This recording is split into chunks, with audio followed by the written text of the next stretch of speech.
Hello again. Welcome back to Mindful Musings. I'm Dee Dee, your host.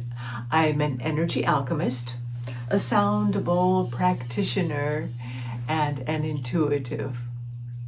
Happy Mother's Day. Or like what I would like to be calling it is Happy Divine Feminine Day. It's a beautiful day to embrace the divine feminine. At least that's the message that I keep getting. Sorry, I just had to work with more of the Merkaba energies to cleanse ourselves, to get grounded. Remember, it's extraordinarily important to be grounded. So anyway, but yeah, that's what was coming through a lot is embracing the divine feminine to an even greater degree, and remembering that divine feminine is not gender specific. We all have both the masculine energies and the feminine energies, and that the past has been so much an embrace of the masculine energies, the more assertive, aggressive, analytical, mental intellect, and the not so divine part, but the warring, the separation, all that we are at a time now to make sure that we are embracing the feminine, the divine feminine, which is the intuitive, the nurturer, the compassionate, the unifier,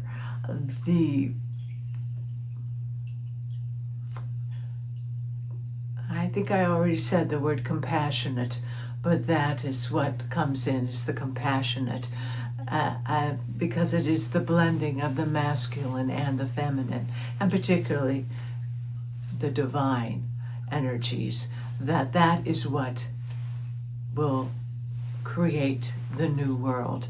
Those are the energies that we are being asked to embrace and to embody. And what a wonderful way to celebrate Mother's Day in terms of embracing the divine feminine, embracing the divine aspects of ourself, the feminine aspects, the intuitive, really trusting our intuition, that our spirit body knows, that we continue to realign and balance these energies.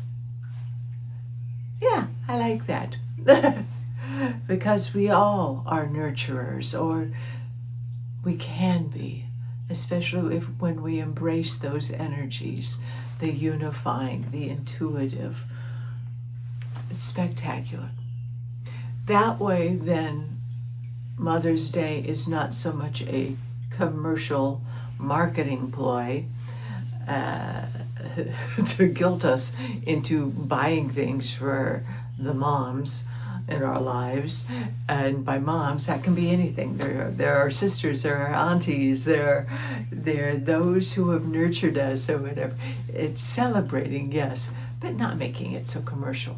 It's really then more of a sacred celebration, sacred observation of that which is the divine feminine in us all. Okay, well, I don't know where that came from, but that's all right. So I wanted to check in because it's been a couple of days. I went into the retail world yesterday. I spent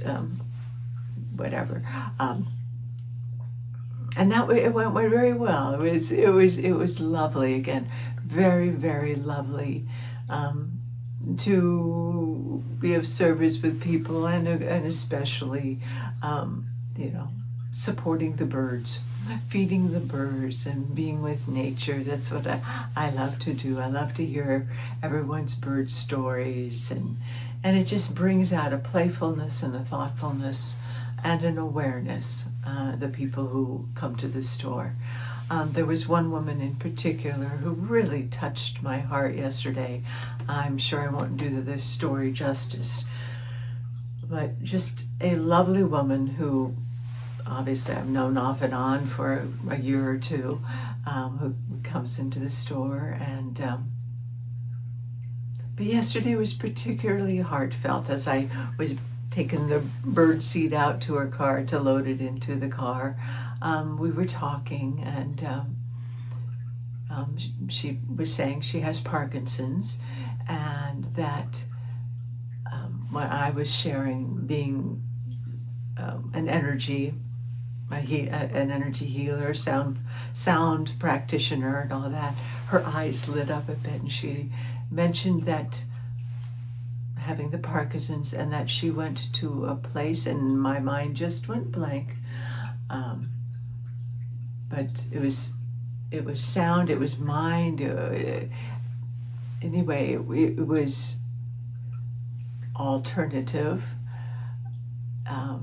That she had a session, and she got tears in her eyes as she said, "This is the first time in a long time that I have felt normal," that her brain was unscrambled, that she felt more present, and the light in her eyes, and it was a reminder to me, and she was gently reminding us the power of not being judgmental, but being open to alternative forms of healing, to being open to the vibrations, to being open to other possibilities, and to not shut down, to not judge. And she kind of alluded to the fact that she had not always been open, that she perhaps had grown up being fairly judgmental and separatist, but this Parkinson's she's opened herself up to other forms, and it thus has opened her spirit, opened her heart to other people, finding the blessings. I asked her if she was going back for another treatment. She said, "Oh yes, I definitely will be going back hopefully this week," because it brought her something, or realigned her energies, and I could see it in her. It just realigned her to a point where she was remembering who she was, and on a deeper level, not just the physical, not just the superficial, but the deeper level of remembering who she was. And that seemed to be the message, at least that's the message that's resonating right now, is to have that joy, not take it for granted. Don't take one moment for granted, but to really relish being in the present moment as we remember who we truly, authentically are. That is the gift. That is the gift of every day. It was just beautiful, and she's such a beautiful person, physically as well as just spiritually, looking into her eyes. So that was a wonderful experience in the retail world of the blending of the two and the enjoyment of it. But of course, always, at least for me now, going back into the retail for an amount of time, it's also a tad draining and a tad because it's absorbing all the outside energies, and then coming back and going, I need to make separations. I need to release any energies and emotions that are not mine for the highest good, and reclaim my energy. So I guess I'm relaying this story as a reminder to you as you are out in the world to be gentle with yourself, and make sure you take the time to come back within, to get back in your energy, to recharge your batteries, to rebuild your light. Because being out in the world it can be a bit exhausting, hello, and a bit confusing when we're more vulnerable to the energies. So just make sure you come back in, go out in nature, sit with your favorite tree, listen to the birds, whatever fills you up, but take care of yourself. Particularly on this beautiful, beautiful day, at least here in the Midwest. It's going to be a gorgeous day. So I anticipate and hope to be out playing in the garden a bit.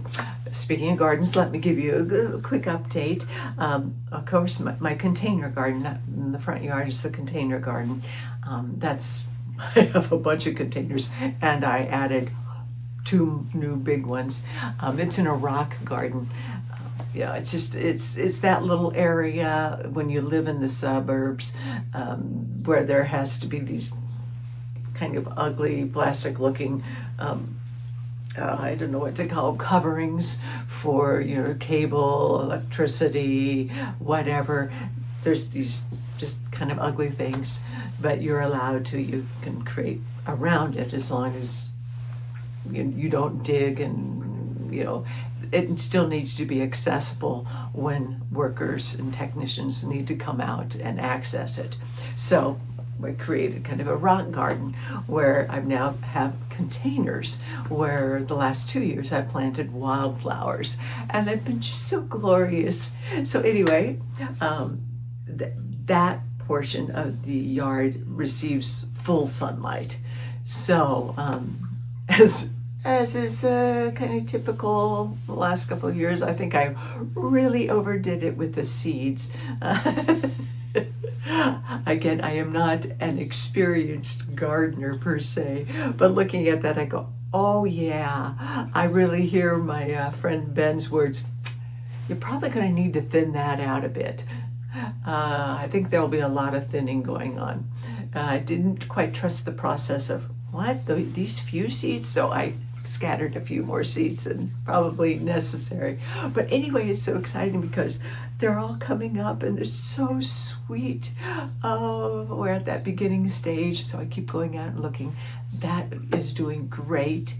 The backyard is a little bit slower to germinate, and again, I believe because my raised garden bed, this is the first year for it, so we'll see how it goes, and also against the little fence lines where I planted some seeds. It's under some trees, so it's more shaded. It's only partial sun, so I kept going out and going, oh, I'm a failure.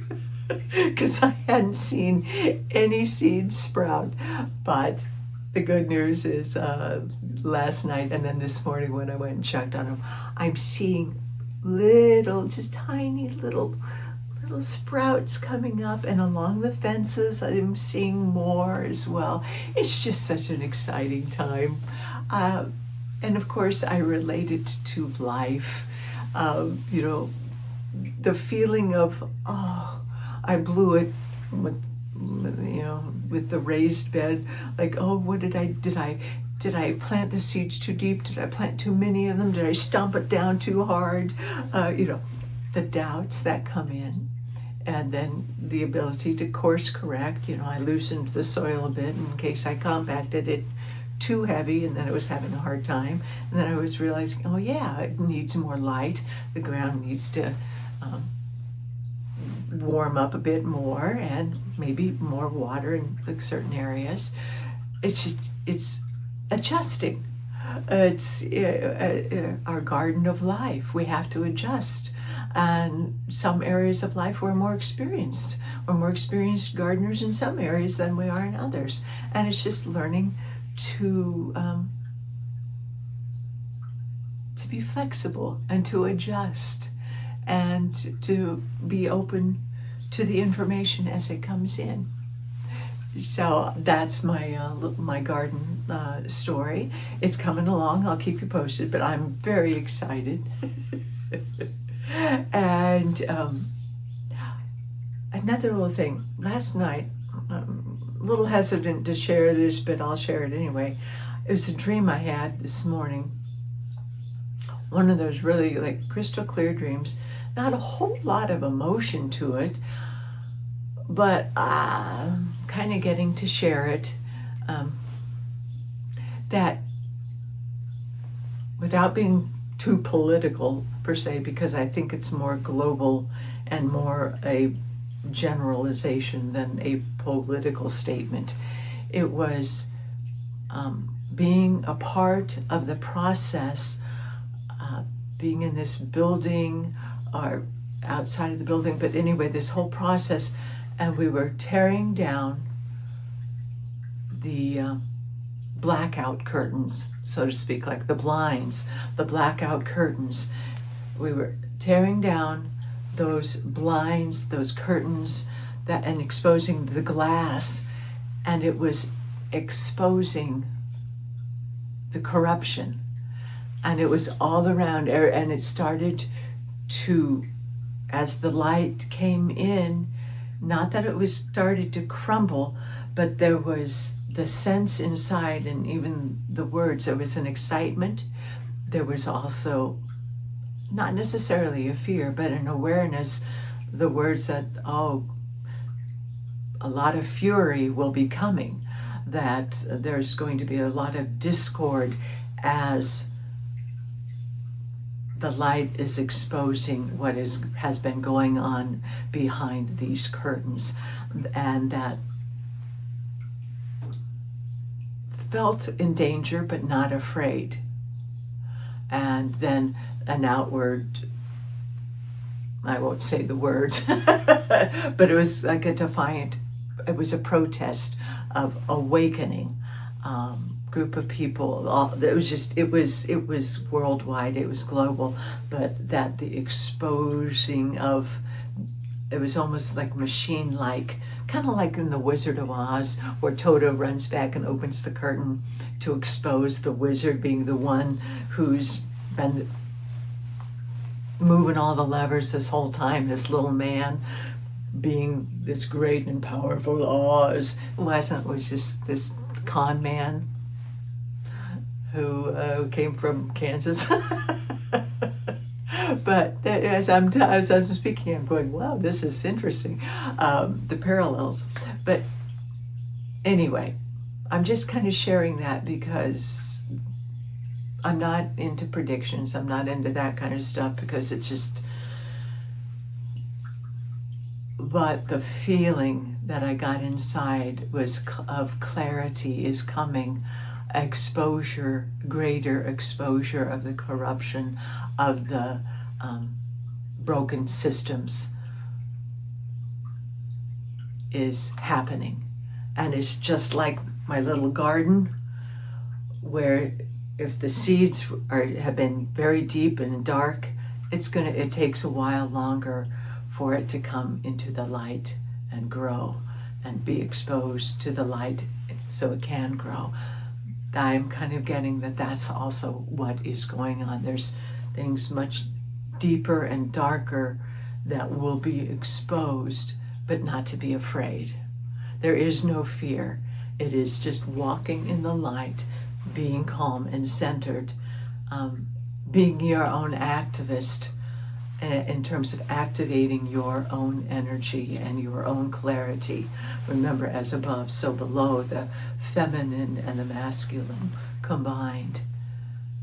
But we'll see what happens. We'll see if there is more news that comes out of, it just feels clearer and lighter, and yet perhaps that we are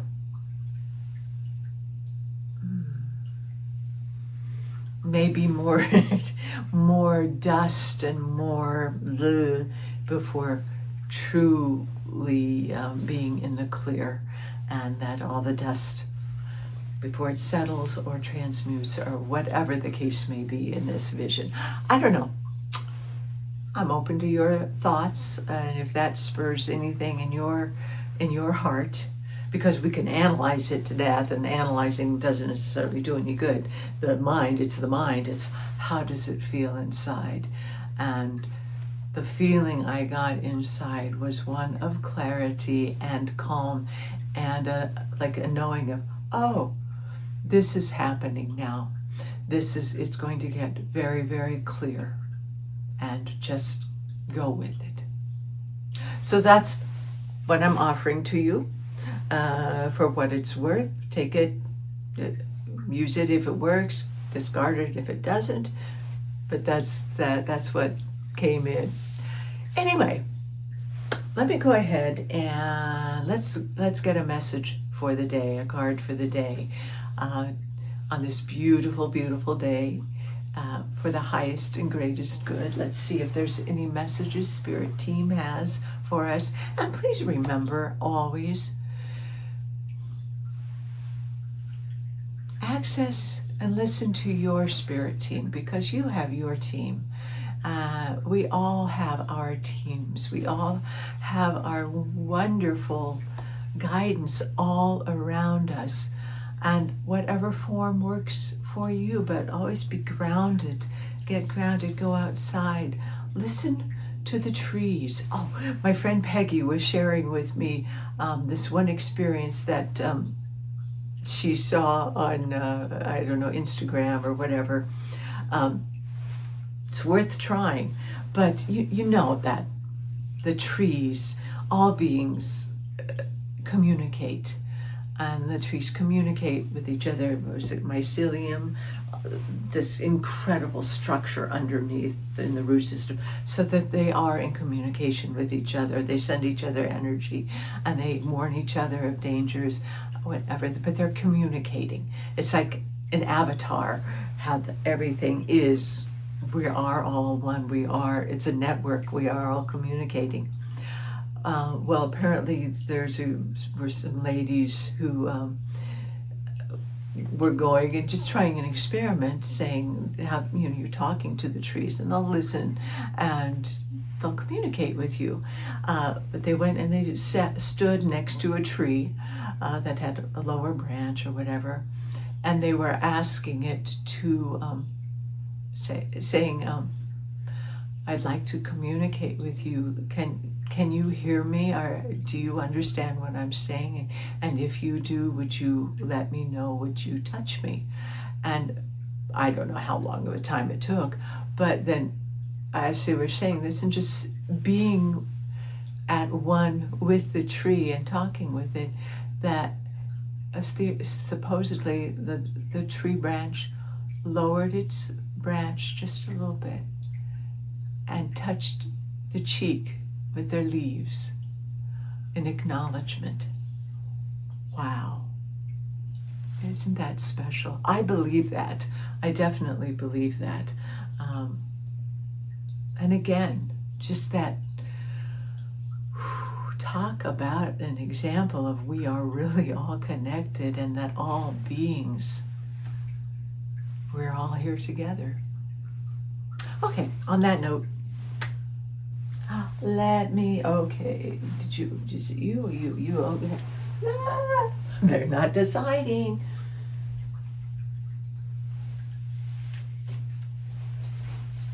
Okay, we'll go with this one again. It was a real toss-up. They were all kind of going, me, me, me.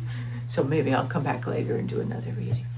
But let's do the Divine Masters, Kyle Gray.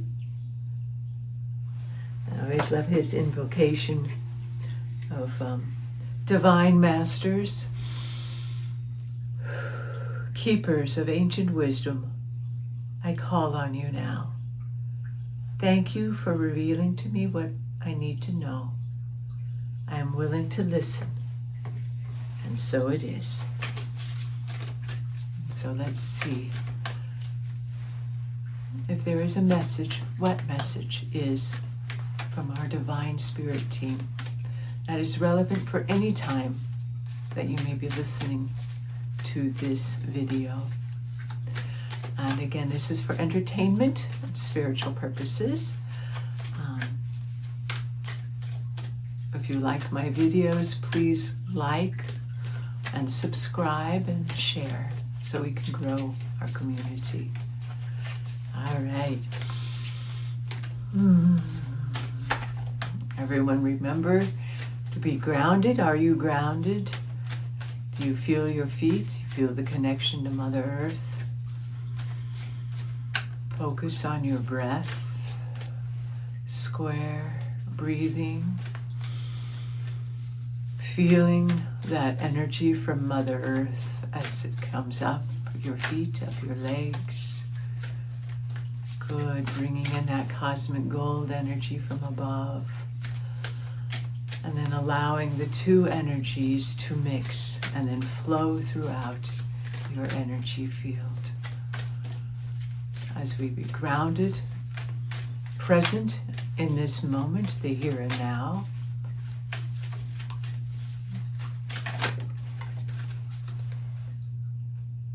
Ooh, nice. Let's see.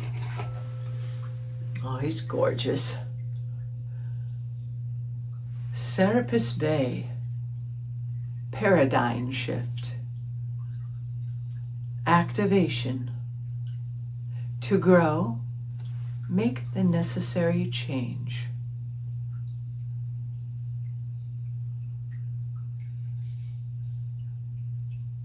Oh, this is just absolutely beautiful.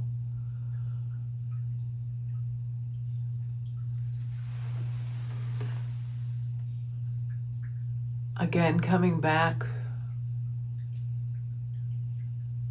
to that all change, all energy shift is within. If we want to change the outer world, we must change the inner world at first.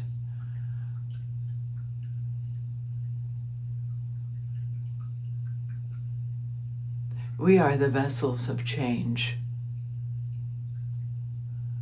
The Great Awakening is occurring. A paradigm shift is at hand.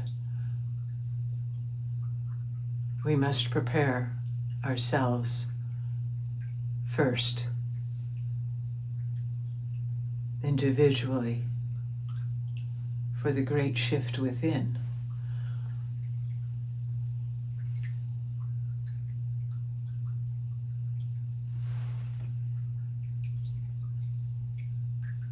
Beautiful. Oh, the vibrant colors of our energies, the rainbows.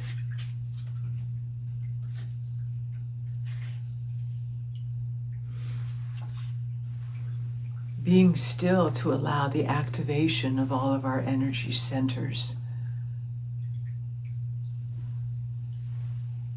By being still, an internal activation activates the change externally. Oh, this is let me go ahead and read the whole thing, because I did not know who Serapis Bey was. Let's let Kyle inform us. Serapis Bey is the divine master who is responsible for helping those on earth move through the process of ascension, which isn't about transcending the body, but fully aligning soul, mind, and body to transcend all earthly limitations. He is a divine being who, according to the Ascended Master teachings, was a priest or spiritual practitioner during the time of Atlantis.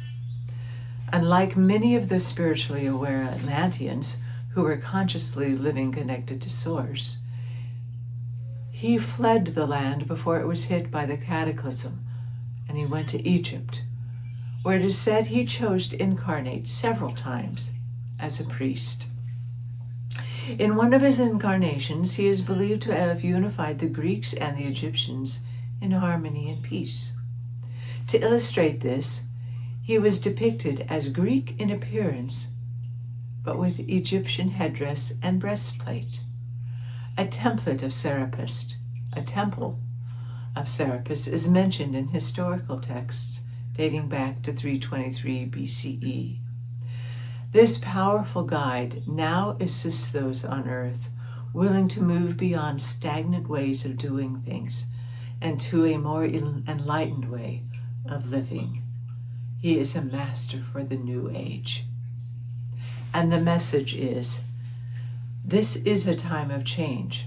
Out with the old and in with the new. This isn't a call to discard traditions, but to reflect on what has been learned and how things can grow. You are being invited to move things forward rather than resist the changes taking place.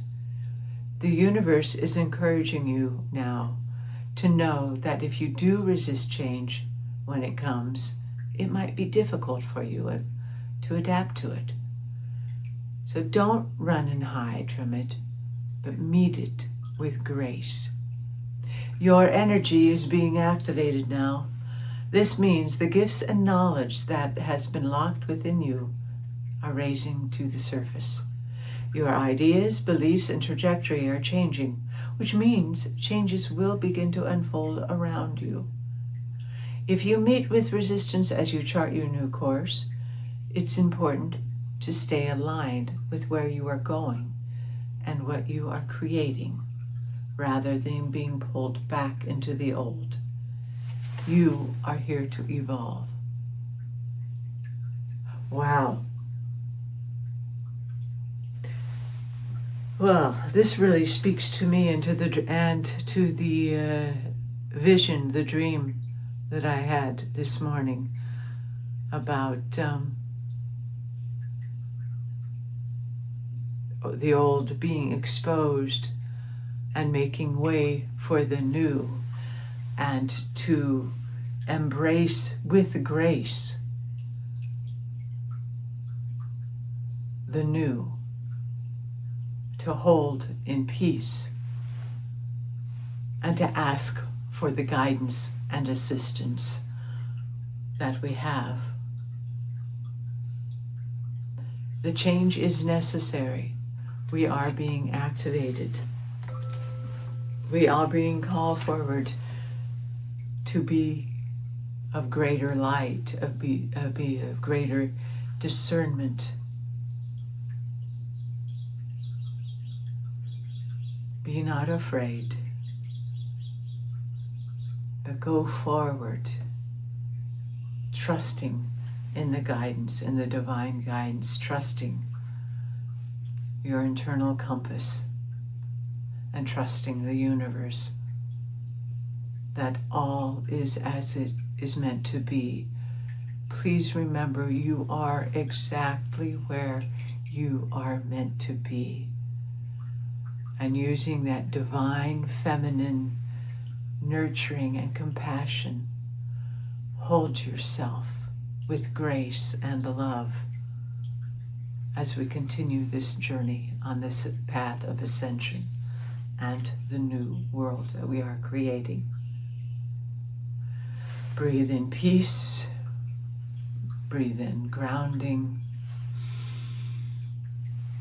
bring in your divine guidance.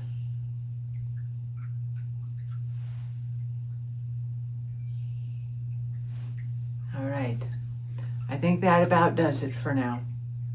I hope this has been of some guidance, some assistance, and you are the highest authority for your own guidance. Listen to and trust your divine wisdom. Anything that anyone says, always check within you, within your heart. The mind can trick us, so listen to your heart. Listen to the wisdom of the soul within your body. All right, that's it. I will probably check in with you later, wishing you a very blessed, wonderful, joy-filled day. please get outside and play, or whatever makes your heart sing. Singing, dancing, movement, gardening, creating, sipping tea with your favorite book, go pet your animals, but find that which brings you joy and love, and always choose gratitude to bring you back into that place of balance, gratitude and love. And we are exactly where we are meant to be. Keep going, even if the keep going means being still for this moment. All right, blessings be, my friends. Thank you for tuning in, and I will chat with you later. All right. Namaste.